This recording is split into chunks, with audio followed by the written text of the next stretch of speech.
I think people voted for Brexit with the expectation that migration would come down. Obviously, Brexit has enabled us to control the European side of migration. But, under our noses over the last few years, the migration from the rest of the world has gone up significantly. And I think there are a number of different types of migration, aren't there? But obviously the focus today is on these student visas.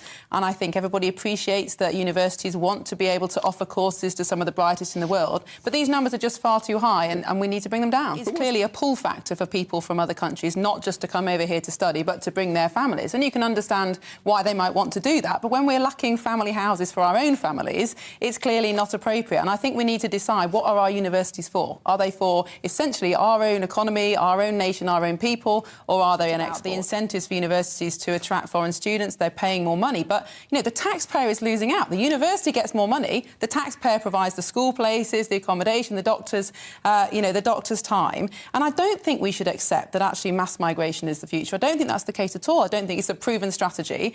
And also, whilst it might have been the case until recently that certain parts of the world populations are growing exponentially, that's no longer the case. Only 3% of the world's population now live in countries where birth rates aren't falling. This is a short-term strategy, and it's not one that is democratically accepted and has also an Australian-style point system where we had a lot of choice and very high, bar of who came here. We have a point system. The problem is the bar is far too low, and the salary expectation is something like $27,000, which is below the mean salary in this country. So I think the general public expect the bar to be high, that someone who comes here should be a net contributor to our GDP per capita, and that hasn't happened, and I think that's a good place to start.